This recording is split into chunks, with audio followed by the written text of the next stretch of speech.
Alrighty, yo, what is going on, everybody? It's your boy, Mr. DDG94, back with another reaction video today. We finna react to, I forgot what this one was.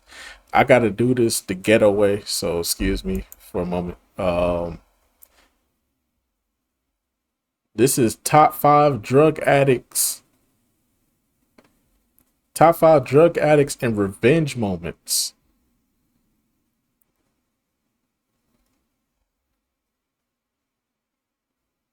Okay, so this is top five drug addicts and top five revenge moments. So yeah, this is I guess DD Conway giving us a 2-for-1 here. So yeah, man, without further ado, man, this all the stuff I missed. I think he recently just uploaded this one. So yeah, without further ado, man, let's get right into it though.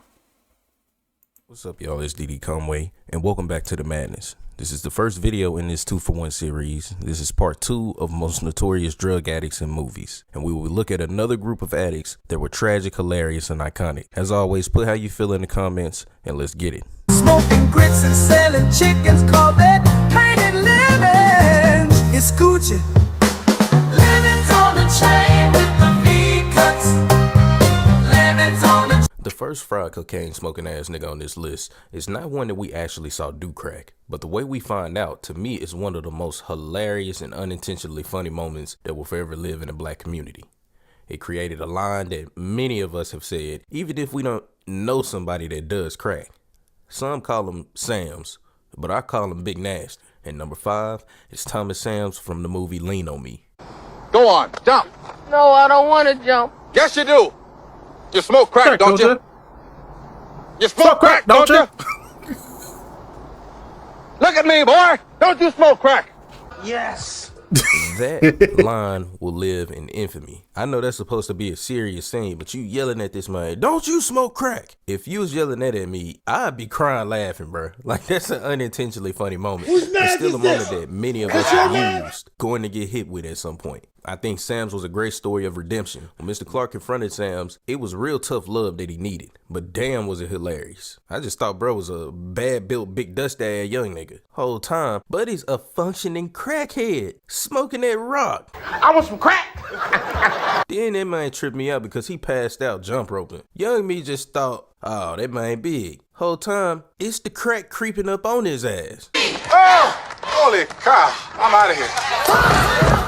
Number 4 on this list is one of the most abnormal crackheads on this list. She had the typical story of an addict, strung out on drugs, looking nasty as hell, but because she's from the Tyler Perry universe, you have to know that some type of bullshit is possible. And number 4 is the only one on this list whose detox process consisted of hardly any rehab and just singing the crack away. And number 4 is Deborah from the Tyler Perry's Diary of a Mad Black Woman. This some bullshit right here. This some bullshit right here. Get the fuck out. Fuck out of here immediately. She went from looking disheveled. Hey, yo, what the fuck? Just overall cracked out. Come on now, dog. To showing up to church. Come on, man. There is powerful niggardry at work here. Powerful niggardry.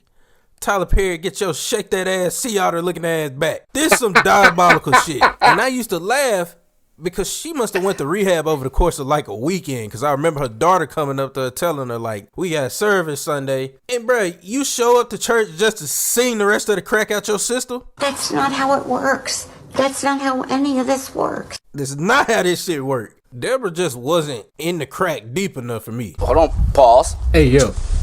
She's a low-key disgrace to the cinematic crack. No, ain't no party like a Diddy party, so. Yeah, that's what's up. But she did the unthinkable. Yes, sir. Being the first crackhead to sing and then not be for the next hit. She beat the odds and sang that shit out of her system. I want some crack. Next up at number 3 on this list is easily one of the most notorious on this list. He started as a flashy lead singer singing to the hoes, but his downfall is one that the black community has made unintentionally funny for years. At number 3 is Eddie King from the movie The 5 Heartbeats.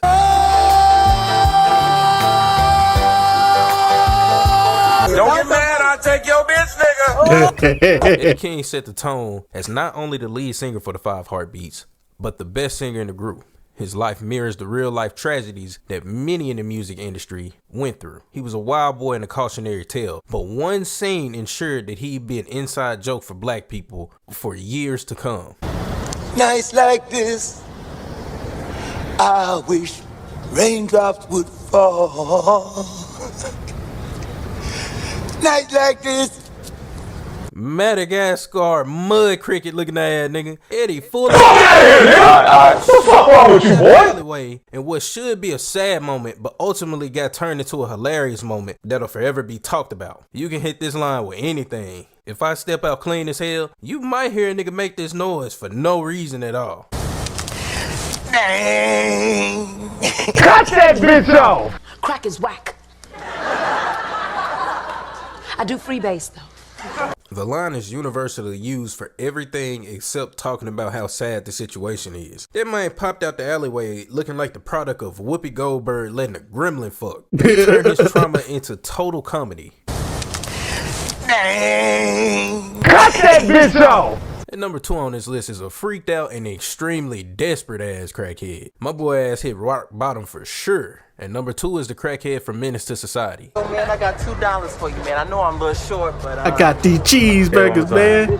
If you woke up broke, your ass should have never went to sleep. Okay. Now, up until he was a typical stanky booty ass crackhead that stayed begging. Watching I Never Saw Anything Out of the Norm, just another symbol of the crack epidemic and another sad case. Now that shit eventually took the meanest turn in a big ass way. The shock value he had is something that would be talked about for forever. Yo, dog, hurry up! Come on, man. Wait, man. Man, I'll suck your dick. Now, you know, ain't no party like a Diddy party, so. Yeah, that's just up. Yeah. Yes, Hey, you know how damn bad you gotta be to want a cock me sandwich, G? Man, crack is whack. This situation escalated way too fast. My boy went from buying burgers to full on cracked out trying to treat old dog like Arby's and get the meat. And I got news for you. That means you're gay. No, ain't no party like a Diddy party, coming so. out trying to that's eat what's up. it's crazy. Yeah. And old dog made it worse when he asked them folk this. Any of y'all want a hamburger?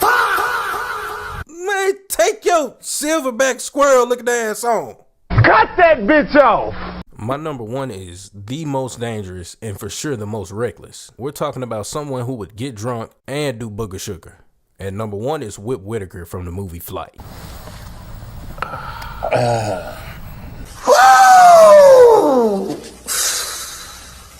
Lord Jesus. Shit. Whip had to get number 1 on this list. That boy was indeed wildin'. To fly a plane off that cane and being drunk is crazy behavior. I don't think it gets worse than being a full functional addict and flying the plane. He's the type of nigga to keep doing coke and drinking just cause he feel like it's helping him get through. I want some crack! This is the type of thing that would play on my mind getting on the plane. Couldn't believe what I was watching. The fact that he was even bold enough to do it is crazy. And it's wild how he used to rationalize his behavior. It was interesting to see him be like a representation for a different kind of addict. And that's one that's accomplished, respected, and skilled, yet he was still enslaved to his addiction. On the morning of the accident, I was drunk.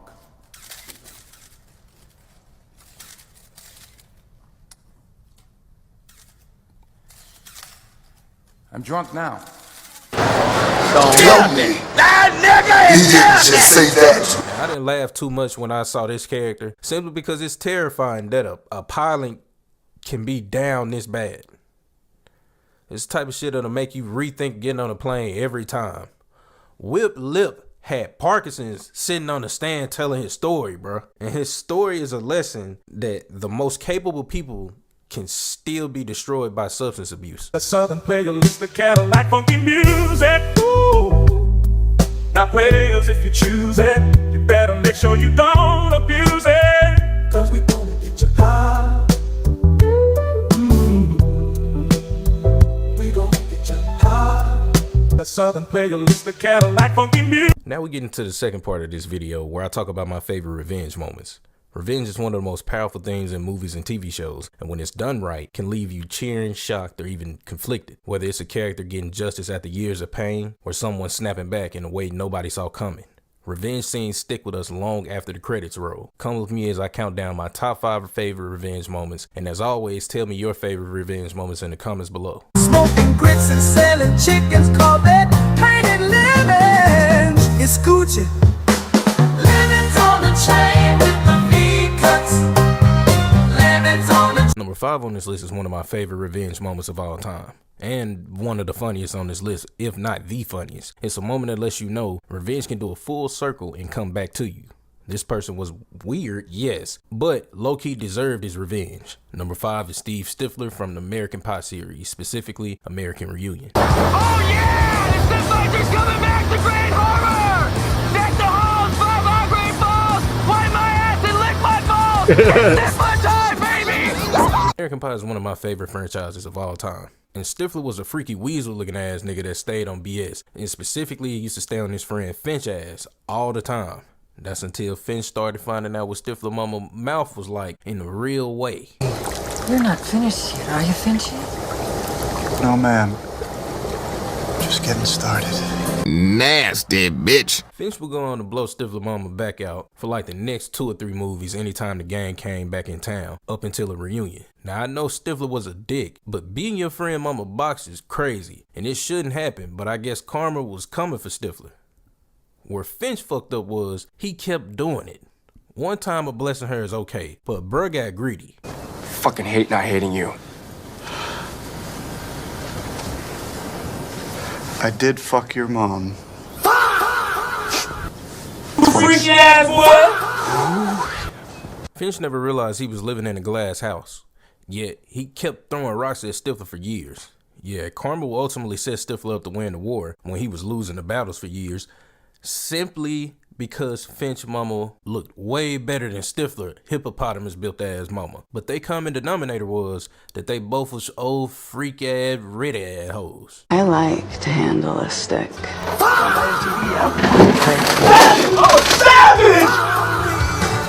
Stifler got the ultimate get back. As bad as I want to put some more clips of American Pie in this video, I can't, because I know they gonna flag the video. Number 4 on this list is why you should watch Leading with Disrespect. Ton of Vietnam War veteran, fresh out of the war zone, someone who had to kill at an abnormal rate and see death at an abnormal rate is probably not a good decision. That won't go over well. Coming in at number 4 is Anthony from Dead Presidents, specifically when he beat the hell out of Cowboy. You know what I think? I think y'all was some goddamn fools going over there fighting that white man's war. My boss man, Cuddy,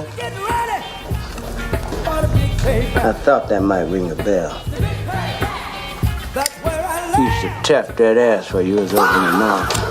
That Pitbull Cub looking ass nigga went 2-0 with the insults. To be bold enough to talk about another man's wife, really to be bold enough to talk about another man's service and his wife getting drilled is crazy. Relax your thighs. Get on top and start to ride until you feel that beat. And I'm gonna feel the good day. This was another full circle revenge moment. Earlier in the movie, Cowboy hold Anthony. He put his hands on him because he wasn't trying to pay that bread for that loss. Cowboy did that to Anthony when Anthony was ignorant to life itself. Anthony didn't know any better. This second time around, I love this moment because Anthony wasn't going for it. He didn't tolerate the disrespect. He'd seen death and he had taken lives at this point, so he wasn't going for the khaki color energy Cowboy was giving off. Stupid bitch! He powered up and nipped his Stupid bitch! immediately. I am pro watch what you say to people. It's good to re-meet people too. Who someone is when you first met them can be totally different than who they are when you meet them again. That's even after like 1 year, because you didn't know what they went through in that 1 year, that 2 years, however long it was. What that person allowed at that time may have stuck with them and gave them a lesson to never let that shit happen again. Cowboy found that out the hard way. Third moment on this list had multiple people standing and cheering in the theater when it happened. It was one that wasn't more about payback, but it was more about survival. And number 3 is Chris from Get Out, getting revenge on that freaky ass yeesh yeti of a family.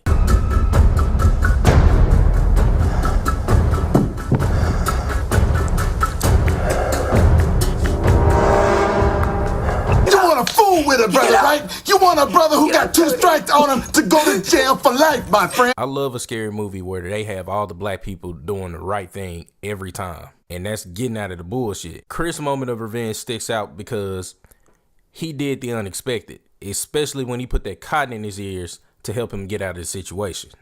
Chris turned the tables with raw determination, and he flipped the horror on the people that created it. Armitage family got put in a pack. I think being in the audience and seeing the tension build the entire movie was using cotton to get a black man out of a situation. That's gotta be one of the most clever double entendres plot twists to ever be used in a movie before. That's top tier, bro. That's what I think. That's why this movie goated, bro. Low-key, that's why this movie got it goated, bro. That shit was a plot twist for your ass. He used cotton to get out his situation. That's crazy, bro. A black man using cotton to get out of the situation. My black brothers, black sisters, man. Always. It's always gonna be like that. My black brothers, my black sisters. I don't know where my Dr. Umar shit at. Where's my Dr. Umar shit at? my black brothers and black sisters. Some of them going to sleep. Fuck God!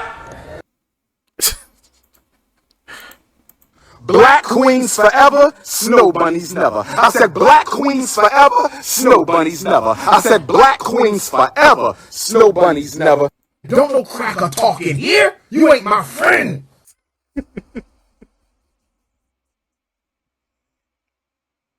really an experience. Everyone was in the crowd screaming, yeah, nigga, and all types of things. And to see Chris escape was very satisfying. And then number 2 is one of the greatest revenge arcs ever put on the screen, with some of the most blood I've ever seen in an action movie. When they talk about get backs, this character has to be in the conversation. She was left for dead and came back and killed everyone that had something to do with it.